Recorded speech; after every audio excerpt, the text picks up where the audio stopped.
Assalomu alaykum. Bugun Toshkent davlat transport universiteti talabalari bilan qiziqarli savol-javob viktorinasini o'tkazamiz. 30-fevralda tarixda nima sodir bo'lgan? 30-fevralda 30-fevral yo'q-ku. Osmondagi quyosh kechqurun nechida chiqadi? Osmondagi quyosh 6:30 chiqadi. Sahrodagi dengiz baliqlari qayerda yashaydi? Sahrodagi dengiz baliqlari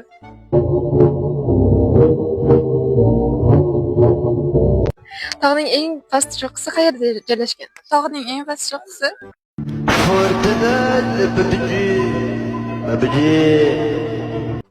Quyosh yer atrofida aylanishini birinchi bor kim isbotlagan?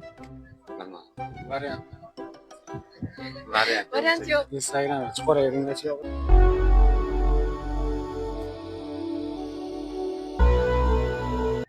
Quyosh yer atrofida aylanishini birinchi bor kim isbotlagan? quyosh yer atrofida aylanadi, yer quyosh atrofida aylanadi.